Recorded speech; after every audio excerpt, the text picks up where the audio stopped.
इस जो वीडियो में देखने वाले हैं वो करंट अफेयर से संबंधित वीडियो देखेंगे, जिसमें पिछला वीडियो में हम लोग करंट अफेयर्स में 2023 जून मंथ का राष्ट्रीय घटनाक्रम, अंतर्राष्ट्रीय घटनाक्रम जो भी हो और विज्ञान प्रौद्योगिकी जो भी जून मंथ का हुआ था वो सब हम लोग कर लिए थे। तो मंथली वाइज चल रहा है, मंथली वाइज अगर करंट अफेयर्स को आप कर लीजिएगा पूरे 6 मंथ का, तो आपको पूरा एग्ज़ाम में वहीं से आपको क्वेश्चन देखने को मिलते हैं।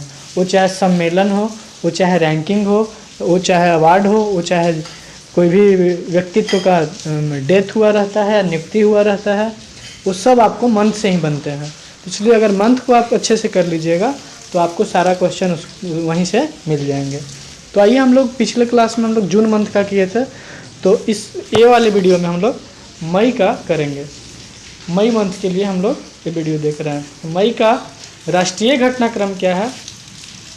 अगर आप जून वाला नहीं देखें तो आप जा कर के प्लेलिस्ट में देख सकते हैं। करंट अफेयर्स एक साल का करंट अफेयर्स का एक प्लेलिस्ट जारी किया गया है मेरे चैनल पे, तो आप वहाँ से जा कर के उस वीडियो को आप अच्छे से देख लीजिए, तब आप मई का देखिए। अगर आप चैनल पर नए हैं तो सबसे पहले सब्सक्राइब करिए, क्योंकि व्यू जितना जाता है उतना सब्सक्राइब हमको नहीं मिलता है। ये बहुत बड़ा ही एक प्रकार से क्या बोला जाए, हीन भावना आप लोग के अंदर है। तो सबसे पहले हम यही कहेंगे, आपसे कहना चाहेंगे कि आप लाइक भी कीजिए। अगर आपको डाउट कुछ होता है या वीडियो से रिगार्डिंग आपको कोई इशू होता है तो आप कमेंट बॉक्स में मैसेज भी कर सकते हैं। और सब्सक्राइब पहले कीजिए, सब्सक्राइब आप कर लीजिए, बाद में हम तो आपको क्लास फ्री में करवा ही रहे हैं। चलिए, तो मई का जो राष्ट्रीय घटनाक्रम है उसके बारे में बात करते हैं। केंद्रीय कृषि मंत्री नरेंद्र सिंह तोमर हैं।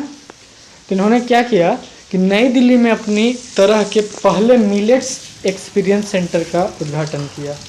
मिलेट्स को मोटा अनाज के तौर पे जाना जाता है, और मिलेट्स एक्सपीरियंस सेंटर का उद्घाटन कहाँ हुआ? तो नई दिल्ली में हुआ।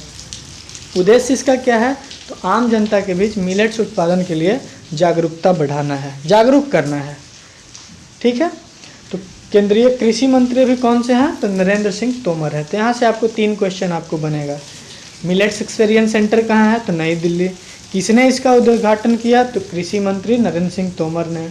और एक क्वेश्चन ये बन सकता है कि वर्तमान में केंद्रीय कृषि मंत्री कौन है? तो बेसिक क्वेश्चन बन जाएगा। तो केंद्रीय कृषि मंत्री नरेंद्र सिंह तोमर है।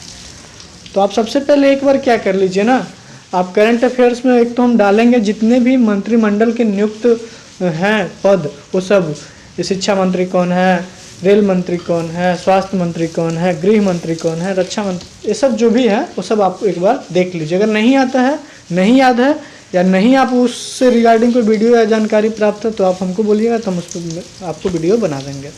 चलिए आगे, 15 से 20 मिनट में हम कोशिश करेंगे कि मई मंथ का पूरा जो है राष्ट्रीय घटनाक्रम, अंतर्राष्ट्रीय और प्रौद्योगिकी से संबंधित सब हम खत्म कर दें।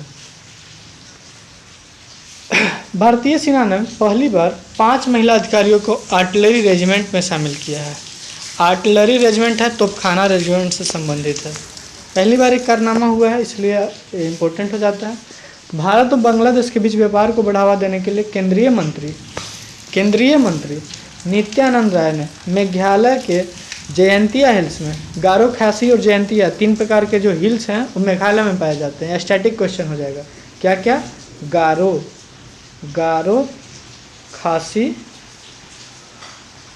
और ये है जयंतिया।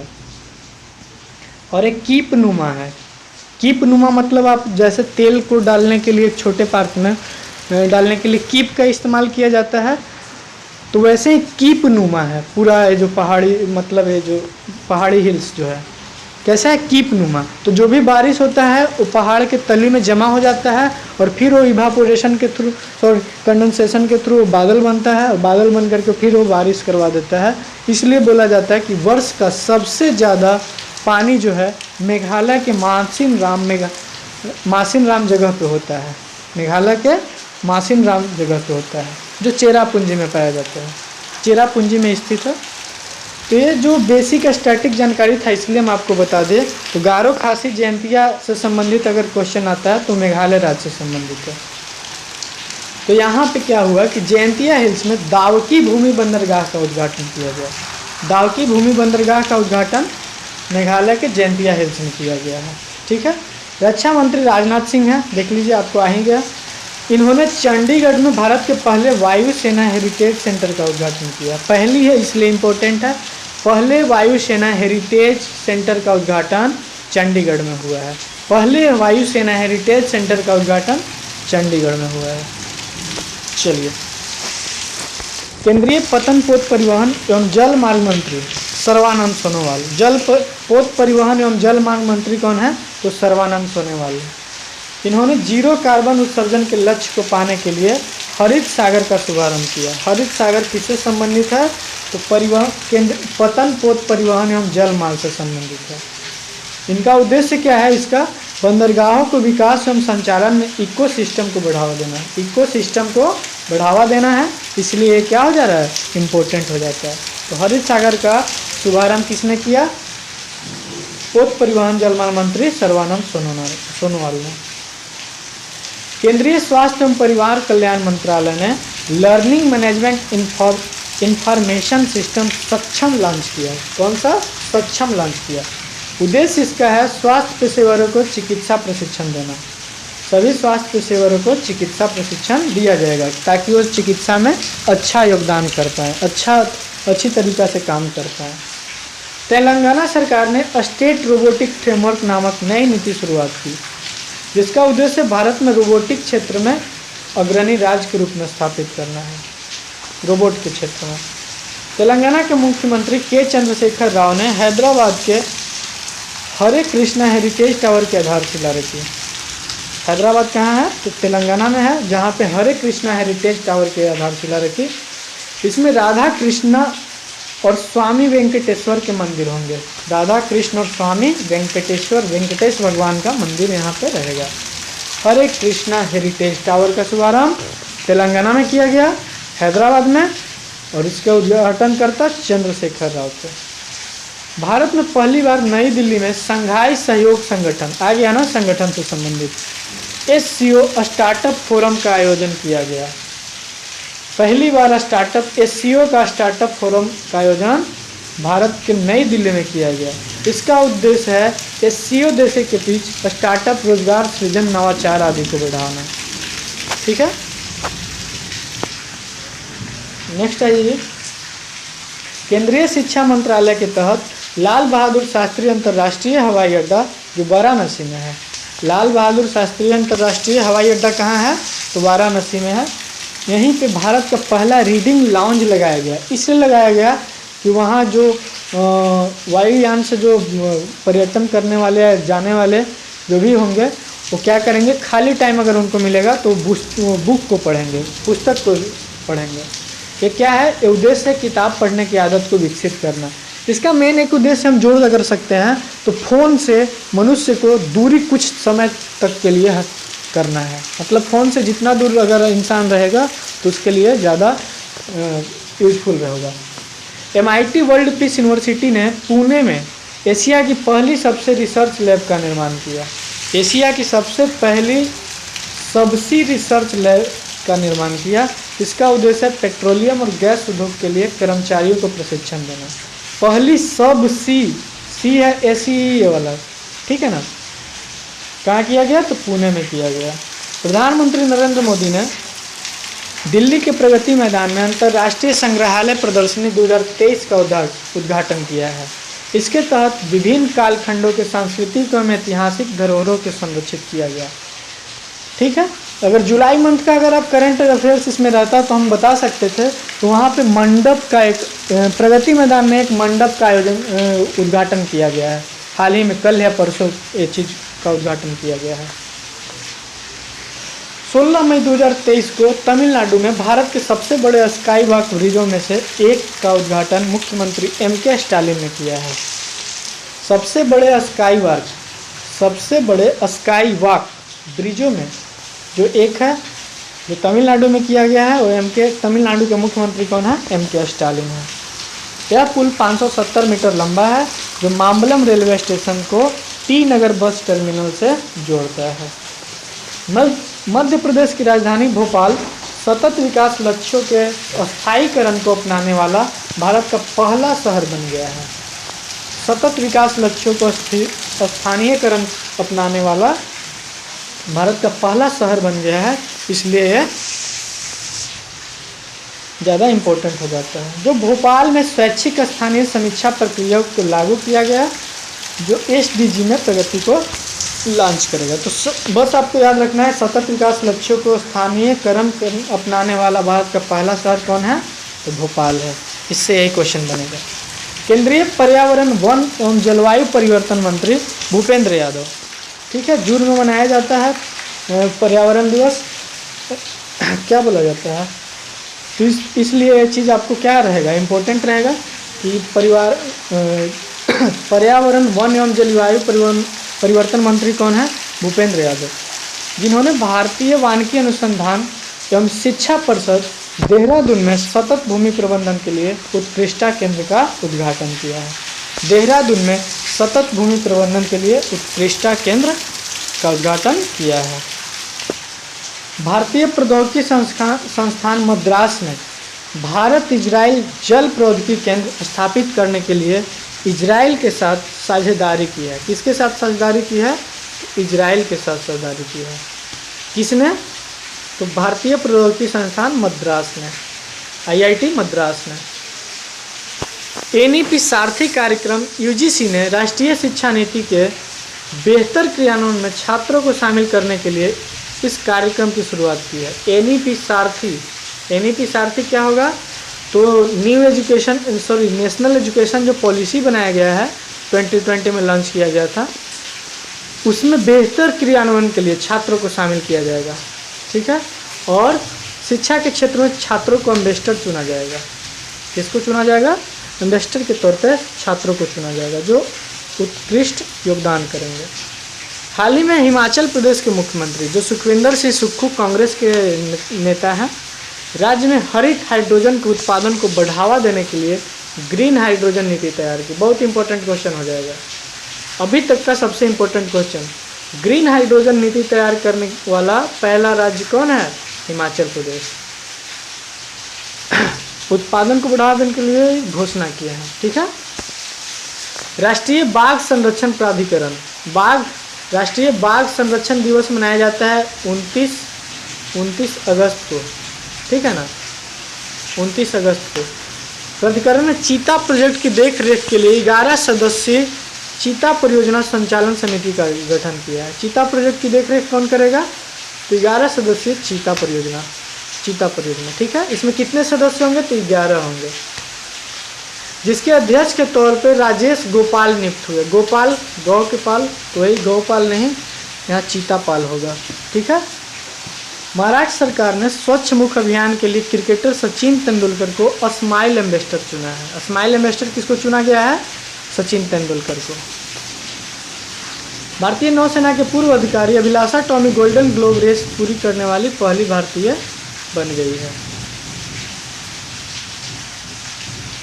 ठीक है, हम लोग कहाँ पे पहुँच गए हैं? यहाँ पे भारतीय नौसेना के पूर्व अधिकारी अभिलाषा, एक तो हो गया। उत्तर प्रदेश सरकार ने एक थीम पार्क रामलैंड बनाने की घोषणा की है। रामलैंड थीम पार्क कहाँ पे बनेगा? उत्तर प्रदेश में। Uttar Pradesh school health programme के तहत बच्चों के लिए डिजिटल हेल्थ कार्ड बनाने वाला भारत का पहला राज्य बन गया है। भारत का पहला राज्य कौन बन गया डिजिटल हेल्थ कार्ड बनाने वाला?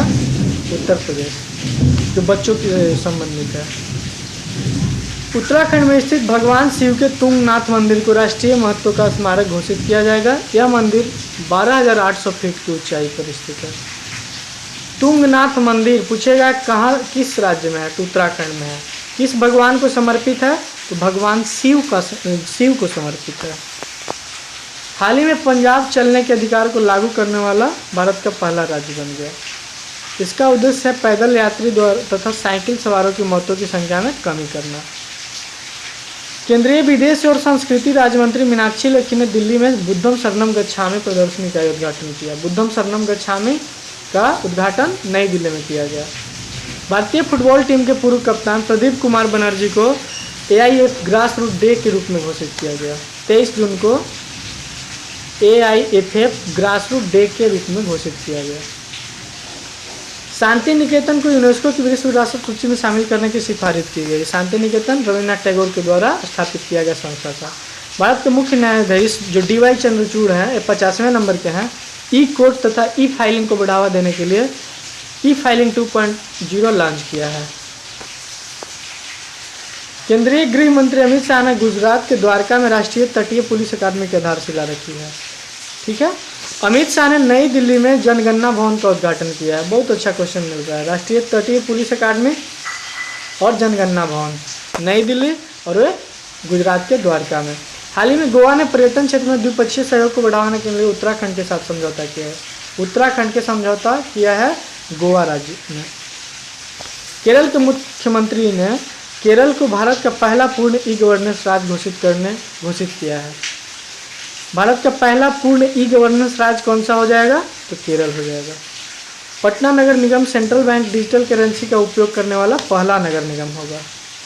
तिरुवनंतपुरम में वैश्विक आयुर्वेद महोत्सव का आयोजन किया जाएगा, जिसका उद्देश्य स्वास्थ्य क्षेत्र में आयुर्वेद चिकित्सकों को वैश्विक मंच पर एक साथ लाना है। नरेंद्र मोदी ने असम के पूर्वोत्तर भारत की पहली वंदे भारत ट्रेन की हरी झंडी गुवाहाटी से न्यू जलपाईगुड़ी के बीच में चलाई।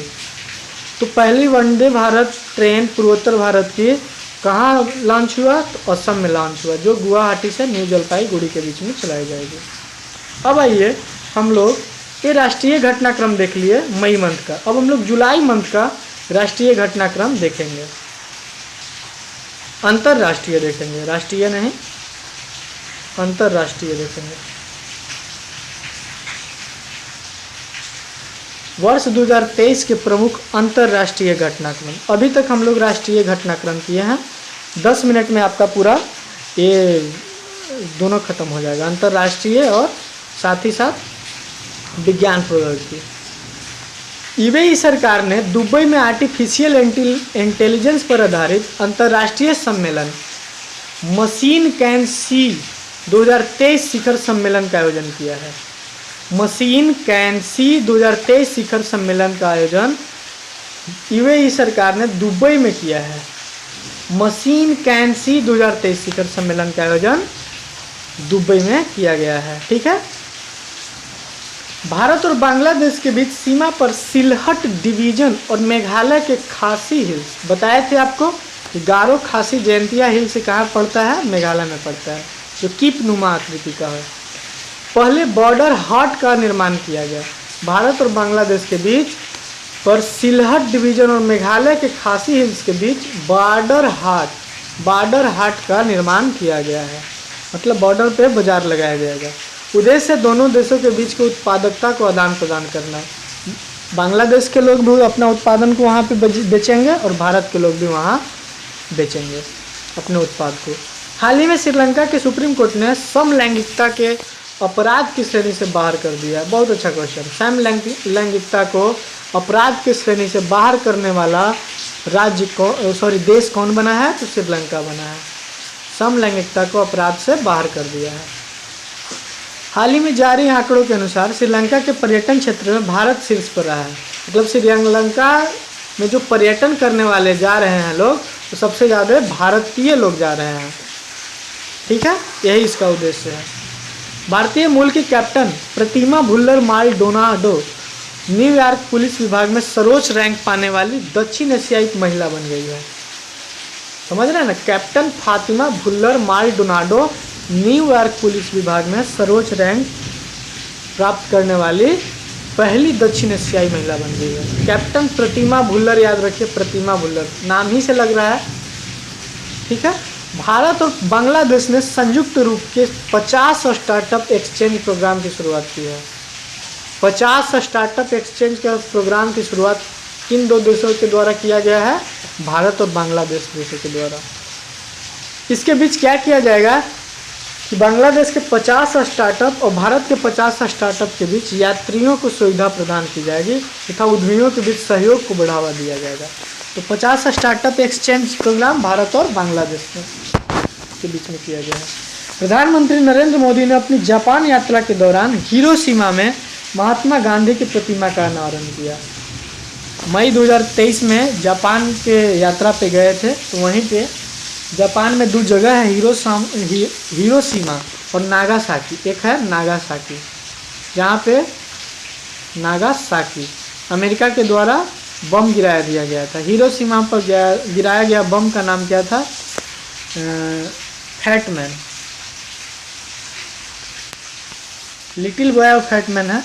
फैटमैन शायद यहीं का है, और नागासाकी पे लिटिल बॉय नाम से गिराया गया था। जो हाइड्रोजन बम था उसका नाम था। अब आइए, हाल ही में नेपाल के प्रवासी कामी रीता शेरपा ने माउंट एवरेस्ट पर अपनी 27वां चढ़ाई पूरी कर ली है। कामी रीता शेरपा ने 27वां चढ़ाई, एक कहाँ की रहने वाली है? नेपाल की रहने वाली है। हाल ही में भारत और ऑस्ट्रेलिया ने अक्षय ऊर्जा के क्षेत्र में सहयोग के लिए ग्रीन हाइड्रोजन टास्क फोर्स का गठन किया है। ग्रीन हाइड्रोजन टास्क फोर्स का गठन किसने किया है? तो भारत और ऑस्ट्रेलिया ने।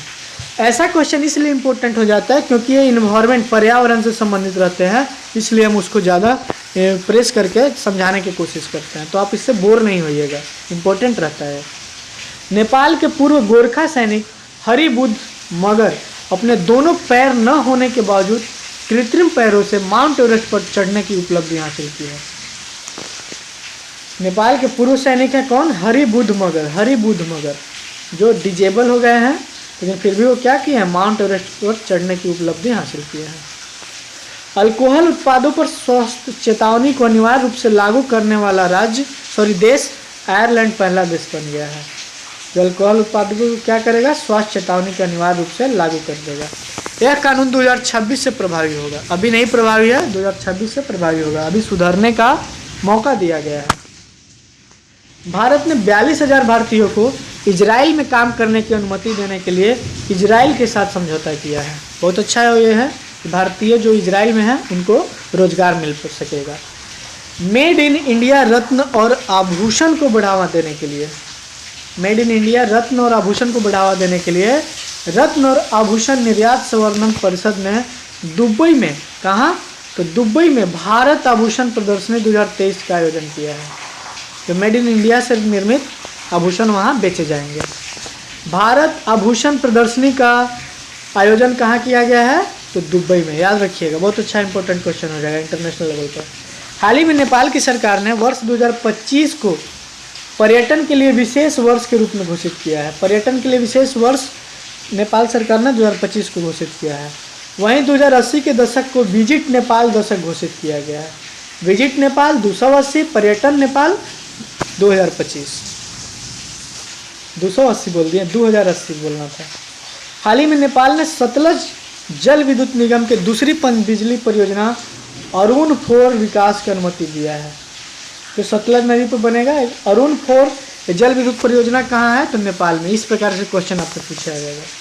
हाल ही में यूरोपीय संघ ने ग्रीन हाउस गैस उत्सर्जन को कम करने के लिए फिट फॉर 55 पैकेज की शुरुआत की है। फिट फॉर 55 पैकेज की शुरुआत यूनाइटेड नेशन ने किया है।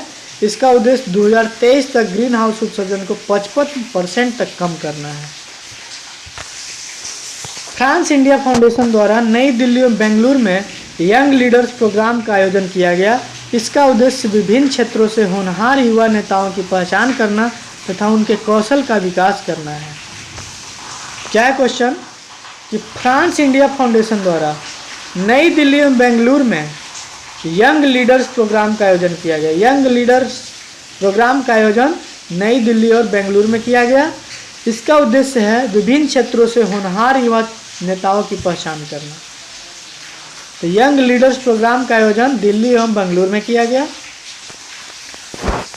हाल ही में रक्षा मंत्री राजनाथ सिंह ने मालदीव की यात्रा की तथा वहां उन्होंने तटरक्षक बंदरगाह एकता हार्बर की आधारशिला रखी। एकता हार्बर बंदरगाह कहाँ पे है? तो मालदीव में है। इसकी आधारशिला भारत के रक्षा मंत्री राजनाथ सिंह ने किया, इसलिए ये इम्पोर्टेंट हो जाता है। तो एकता हार्बर की आधारशिला किस देश में किया गया? मालदीव में रखा गया है। हाल ही में इटली की लग्जरी फैशन ब्रांड जुस्सी ने भारतीय अभिनेत्री आलिया भट्ट को अपना ग्लोबल ब्रांड एम्बेसडर चुना है। तो जुस्सी ने किसको अपना ब्रांड एम्बेसडर चुना है? तो आलिया भट्ट को। बस इतना याद रखिए, जुस्सी ने किसको ब्रांड एम्बेसडर चुना है? तो आलिया भट्ट को। ये कहाँ की है लग्जरी फैशन ब्रांड? इटली की है। ठीक है, हाल ही में भारत ने कलादान मल्टी मॉडल प्रोजेक्ट के तहत निर्मित म्यांमार के 7वें बंदरगाह का संचालन शुरू किया है। हाल ही में चिली के ग्रैंडफादर पेड़ जो कि 500 साल पुराने हैं तो दुनिया का सबसे पुराना पेड़ घोषित किया गया है। चिली के ग्रेट ग्रैंडफादर पेड़ को 500 साल पुराना है, जिसको दुनिया के सबसे पुराना पेड़ घोषित किया गया है, जो कहाँ है, चिली में है। चिली में ग्रैंडफादर पेड़, ग्रैंडफादर मतलब पुराना होइएगा। ऑस्ट्रेलिया ने सिडनी में स्थित हैरिस पार्क का नाम बदलकर लिटिल इंडिया कर दिया है। ऑस्ट्रेलिया के सिडनी में जो हैरिस पार्क था उसका नाम बदल करके लिटिल इंडिया कर दिया। इंडिया नाम आ गया इसलिए इंडिया के लिए इम्पोर्टेंट हो गया। इसका कारण ये था कि यहाँ भारतीयों की संख्या अधिक थी। हैरिस पार्क कहाँ है, तो सिडनी में। इसका पुराना नाम हैरिस पार्क, नया नाम लिटिल इंडिया हो गया। अब आइए नेक्स्ट, अफ्रीकी देश मोजाम्बिक में विदेश मंत्री एस जयशंकर ने भारत द्वारा निर्मित बुज्जी ब्रिल का उद्घाटन किया। बुज्जी ब्रिल कहाँ है, तो मोजाम्बिक में है। प्रेट पहल विश्व स्वास्थ्य संगठन द्वारा शुरू किया गया। प्रेट पहल विश्व स्वास्थ्य संगठन द्वारा, जिसका फुल फॉर्म है preparedness and resilience to emerging threats. उद्देश्य है भविष्य में कोविड-19 जैसी महामारियों से निपटने के लिए बेहतर रणनीति बनाना। यूके के ऑक्सफोर्ड विश्वविद्यालय में विकसित मलेरिया वैक्सीन R21 के उपयोग को स्वीकृति देने वाला घाना पहला देश बन गया है। मलेरिया वैक्सीन R21 कहाँ का है, यूके के ऑक्सफोर्ड विश्वविद्यालय में ये विकसित किया गया था, जिसको स्वीकृति देने वाला घाना अफ्रीकी देश पहला इस देश बन गया है। हाल ही में चाबहार बंदरगाह पर भारत मध्य एशिया संयुक्त कार्य समूह की पहली बैठक मुंबई में किया गया। चाबहार बंदरगाह पर भारत मध्य एशिया संयुक्त कार्य समूह की पहली बैठक मुंबई में आयोजित किया गया। 20 अप्रैल को भारत और थाईलैंड के बीच रक्षा वार्ता बैंकॉक में आयोजित हुआ। भारत की ओर से रक्षा मंत्रालय में विदेश सचिव निवेदित शुक्ला वर्मा ने भाग लिया था। हारून ग्लोबल यूनिकॉर्न इंडेक्स में प्रथम स्थान अमेरिका को मिला, दूसरा स्थान चीन को, और भारत में इसमें इसका कोई रैंकिंग नहीं दिखाया गया है। अंतिम स्थान भारत तीसरे स्थान पे है और प्रथम स्थान पे अमेरिका है। हारून ग्लोबल यूनिकॉर्न इंडेक्स में प्रथम स्थान अमेरिका के है और भारत का तीसरा स्थान है। हाल ही में दुबई की एयरलाइंस अमीरात में सारा नामक दुनिया के पहले रोबोटिक चेक इन सहायक को लॉन्च किया है। सारा क्या है, तो चेक इन करते समय क्या होगा, रोबोट काम करेगा। ये कहाँ लॉन्च किया गया है, दुबई ने लॉन्च किया है। भारत यूके विज्ञान और नवाचार परिषद को बैठक के दौरान भारत और ब्रिटेन ने संयुक्त रूप से net zero innovation virtual centre स्थापित करने पर सहमति व्यक्त की है। इसके तहत नवीकरणीय ऊर्जा उपयोग तथा डिकार्बोनाइजेशन की दिशा में कार्य किया जाएगा। दुबई में आयोजित वैश्विक शिक्षा प्रशिक्षण प्रदर्शनी में स्टडी इन इंडिया पवेलियन का उद्घाटन किया गया। स्टडी इन इंडिया पवेलियन का उद्घाटन दुबई में किया गया। स्टडी इन इंडिया पवेलियन का उद्घाटन दुबई में किया गया। स्टडी इन इंडिया पवेलियन अच्छे से याद कर लीजिए ऐसे क्वेश्चन को। यह प्रदर्शनी वाणिज्य और उद्योग मंत्रालय विभाग तथा भारत सरकार के सहयोग से सेवा निर्यात संवर्धन परिषद द्वारा आयोजित किया गया है। हाल ही में जारी freedom in the world index 2023 के अनुसार तिब्बत दुनिया का सबसे कम स्वतंत्र देश बना है। Freedom in the world index में तिब्बत सबसे कम स्वतंत्र देश के रूप में घोषित है। वर्ल्ड्स वेल्थिस्ट सिटीज रिपोर्ट 2023 के अनुसार लंदन की संस्था हेनले एंड पार्टनर्स द्वारा जारी किया गया, जिसमें दुनिया का सबसे अमीर शहर जो है न्यूयॉर्क सिटी है। सबसे अमीर शहर न्यूयॉर्क सिटी, दूसरे स्थान पर टोक्यो और मुंबई को 21वां स्थान प्राप्त है। और मुंबई भारत में सबसे महंगा सिटी है। हाल ही में जारी एक रिपोर्ट के अनुसार सीरिया दुनिया का सबसे बड़ा नार्को स्टेट बन गया है। सबसे बड़ा नार्को स्टेट कौन सा बना है, तो सीरिया। वर्ल्ड ऑफ स्टैटिस्टिक द्वारा जारी दुनिया के आपराधिक देशों की सूची में वेनेजुएला प्रथम स्थान पर है और भारत इस सूची में 77वें स्थान पर है। अब आइए नेक्स्ट, हम लोग मई कर रहे थे तो मई का यहाँ तक पूरा हो गया।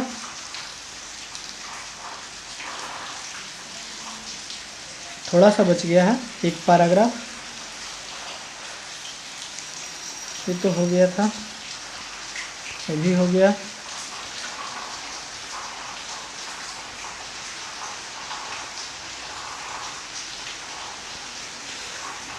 अब हम लोग विज्ञान प्रौद्योगिकी पे आते हैं।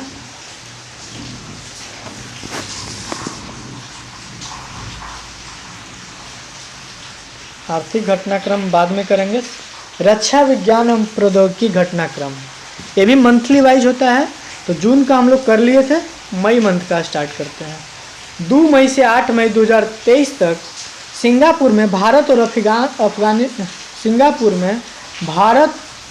और आसियान देशों के बीच AIME 2023 का आयोजन किया जाएगा। AIME का फुल फॉर्म है Asian India maritime exercise. Bharat और सिंगापुर में भारत और आसियान देशों के बीच एक कार्यक्रम हुआ है। चीन का मुकाबला करने के लिए भारतीय सेना ने अरुणाचल प्रदेश में पूर्वी सेक्टर के एकीकृत निगरानी और मारक क्षमता अभ्यास बुलंद भारत का आयोजन किया है। अभ्यास बुलंद कहाँ किया गया है? तो अरुणाचल प्रदेश में। अभ्यास बुलंद कहाँ किया गया है? अरुणाचल प्रदेश में किया गया है। किसके द्वारा किया गया है? तो भारतीय सेना के द्वारा किया गया है अभ्यास बुलंद। हमारा सेना बुलंद रहता भी है। भारतीय नौसेना ने कोची में सबसे पुराने लैंडिंग शिप टैंक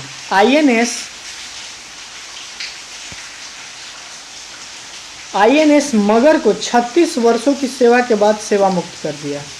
INS मगर, भारतीय नौसेना ने कोच्चि में सबसे पुराने लैंडिंग शिप टैंक INS मगर को सेवा मुक्त कर दिया, रिटायर कर दिया। भारतीय सेना की गजराज कोर ने विभिन्न आपदा प्रबंधन समूहों के साथ असम में मानस नदी में जल राहत अभ्यास का आयोजन किया है। जल राहत अभ्यास का आयोजन किसने किया है? तो भारतीय सेना ने किया है।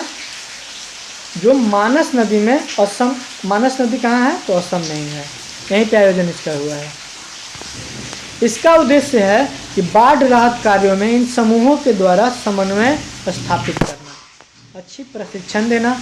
भारतीय नौसेना ने छठी तथा कलवरी सेना की अंतिम पनडुब्बी, भारतीय नौसेना ने छठी तथा कलवरी श्रेणी की अंतिम पनडुब्बी वाघसीर का समुद्री परीक्षण किया है।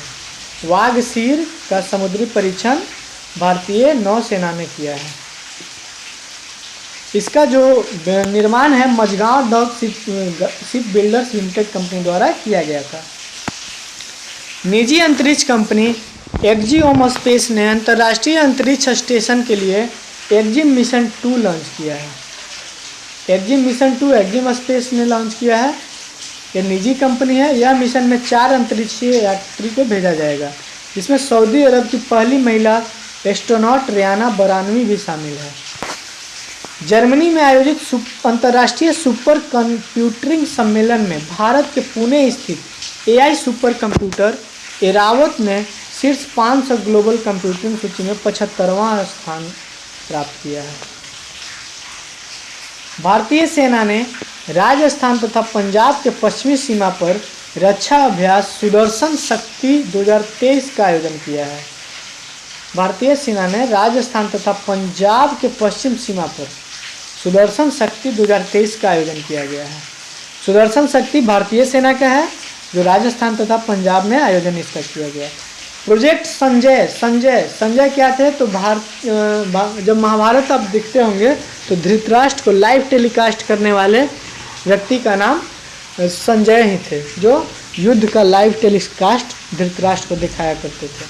तो उसी प्रकार से इसको लिंक करके देखिए कि युद्ध क्षेत्र में निगरानी प्रणाली को मजबूत करना है, भारतीय सेना के द्वारा यह शुरू किया गया प्रोजेक्ट संजय। आपको याद हो गया होगा जो हम बताएं लिंक के अनुसार। स्टार्ट कार्यक्रम हाल ही में इसरो ने स्नातक तथा स्नातकोत्तर छात्रों को अंतरिक्ष विज्ञान और प्रौद्योगिकी संबंधी प्रारंभिक प्रशिक्षण देने के लिए एक कार्यक्रम शुरू किया गया। स्टार्ट कार्यक्रम किसके द्वारा संचालन किया गया? तो इसरो के द्वारा। इसरो के भी अध्यक्ष कौन है? इसरो के भी अध्यक्ष कौन है आप बता सकते हैं? चंद्रयान 2 के समय उनका बहुत चर्चित नाम हुआ था। तो आप बताइए कमेंट बॉक्स में इसरो के भी प्रधान में अध्यक्ष कौन है? आई ड्रोन पहल Indian council of medical research ने ड्रोन के माध्यम से स्वास्थ्य केंद्रों तक ब्लड बैंक पहुंचाने के लिए इस पहल की शुरुआत की है। आई ड्रोन पहल क्या करेगा? तो ब्लड को सेंटर तक पहुंचाएगा। हाल ही में इसरो ने एक्सरे पोलारीमीटर सैटेलाइट लॉन्च किया है। इसरो ने क्या किया है? तो पोलारीमीटर सैटेलाइट किया है। यह क्या करेगा? यह उपग्रह चमकीले खगोलीय एक्सरे स्रोतों की गति का अध्ययन करेगा। पोलारीमीटर सैटेलाइट और है नहीं, ये खत्म हो गया मई का। इसके बाद हम लोग कल या परसों हम आपको अप्रैल मंथ का मंथली करेंट अफेयर करवाएंगे। इसके पहले आप यूट्यूब पे आप नए हैं तो सब्सक्राइब करना ना भूलें और अपने दोस्तों के बीच में शेयर इसे ज़रूर करें।